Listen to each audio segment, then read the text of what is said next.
সংগ্রাম জনতা না জনতা জনতা জনতা এই দালালি না রাজপথ রাজপথ রাজপথ এই শাহবাগ না বাংলাদেশ বাংলাদেশ বাংলাদেশ বিচার বিচার বিচার চাই শাহবাগীদের বিচার চাই এই শাহবাগীদের বিচার চাই বিচার বিচার বিচার চাই এই ফ্যাসিবাদের বিচার চাই বিচার বিচার বিচার চাই এই ফ্যাসিবাদের বিচার চাই বিচার বিচার বিচার চাই এই আয়না ঘরের বিচার চাই বিচার বিচার বিচার চাই এই শাহবাগীদের বিচার চাই বিচার বিচার বিচার চাই বিচার বিচার বিচার চাই শাহবাগীদের বিচার চাই বাংলাদেশ বাংলাদেশ জিন্দাবাদ জিন্দাবাদ এই ফ্যাসিবাদের সময় শেষ বাংলাদেশ বাংলাদেশ ইনসাফের বাংলাদেশ ফ্যাসিবাদের সময় শেষ এই শাহবাগের সময় শেষ ইনসাফের বাংলাদেশ এই ইনসাফের বাংলাদেশ শাহবাগের সময় এই শেষ দিল্লি না ঢাকা ঢাকা ঢাকা দিল্লি না ঢাকা ঢাকা ঢাকা ক্ষমতা না জনতা জনতা জনতা শাহবাগ না বাংলাদেশ বাংলাদেশ বাংলাদেশ হাসিনা না বাংলাদেশ বাংলাদেশ বাংলাদেশ ফ্যাসিবাদ না বাংলাদেশ বাংলাদেশ বাংলাদেশ ইনকিলাব ইনকিলাব জিন্দাবাদ জিন্দাবাদ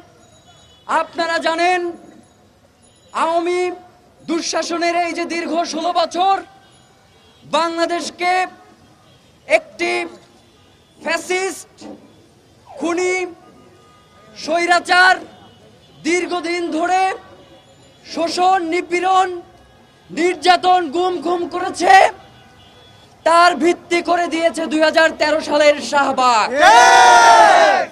সুতরাং আমরা দেখতে পাচ্ছি নতুন করে শাহবাগের সেই কসাইরা আবার মাথাচাড়া দিয়ে উঠছে।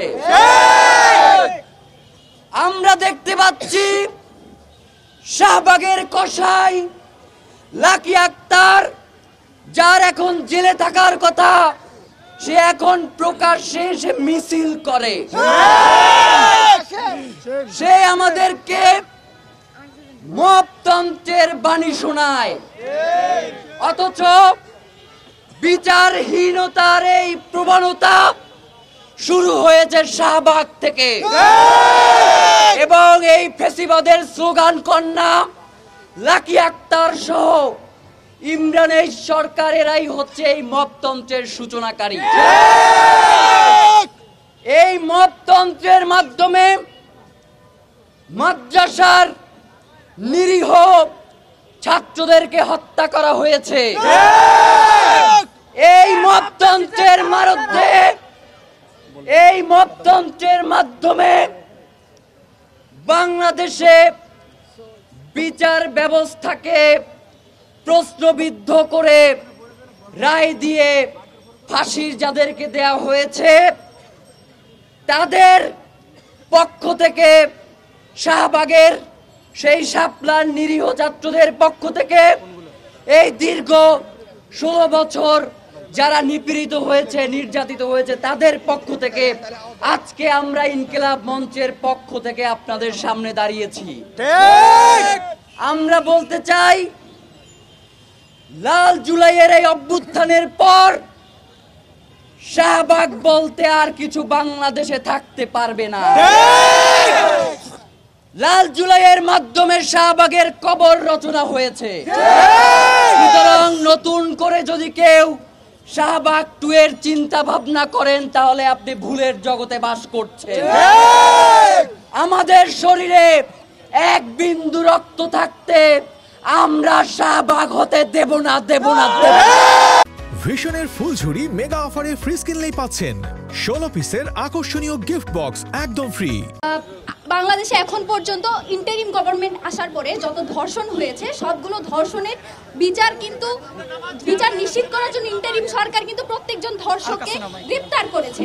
তারপরেও এই ধর্ষণের বিরুদ্ধে যখন আমাদের বোন আসিয়া যখন আহত হয়, যখন ধর্ষণের শিকার হয়, এই বাংলাদেশের আপামর জনসাধারণ কিন্তু রাস্তায় নেমে এসে প্রতিবাদ জানিয়েছে এবং আন্দোলন করেছে। তার প্রেক্ষিতে ইন্টারিম সরকার সে কিন্তু পদক্ষেপও নিয়েছে। তারপরেও এই বাংলাদেশের সরকার যখন এর বিরুদ্ধে যখন পদক্ষেপ নিল, তারপরেও যারা এসে এই ধর্ষণকে ইস্যু করে, যারা শাহবাগ কায়েম করেছে, যারা এই শাহবাগে দাঁড়িয়ে বিচার না চেয়ে ফাঁসি চেয়েছে, যারা শত শত আলেমকে দাড়ি টুপি মানে জঙ্গি বলা লেজিটিমেট করেছে, যারা দিনের পর দিন আয়নাঘরকে লেজিটিমেসি দিয়েছে, যারা দিনের পর দিন মানুষকে গুম খুন হত্যা করার যারা লেজিটিমেসি দিয়েছে, তাদেরকে মাঠে নামিয়ে কারা খেলতে চায়, আমরা বিচার চাই এবং এই প্রশ্নের আমরা উত্তর চাই যে তাদেরকে কারা মাঠে নামিয়ে বাংলাদেশের পরিস্থিতি আরো হচ্ছে।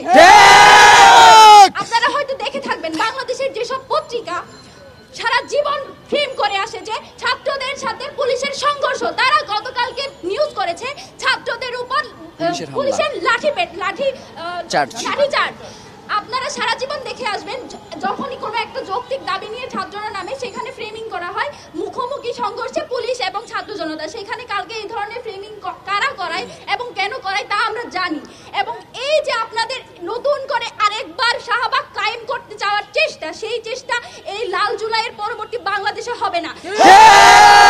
সেই শাহবাগকে খারিজ করে দিয়ে বাংলাদেশে 24 হয়েছে, বাংলাদেশে বিজয় এসেছে। এই 24 পরবর্তী ইনসাফের বাংলাদেশে যতদিন আমরা বেঁচে আছি এখানে আর কোনো শাহবাগ হবে না।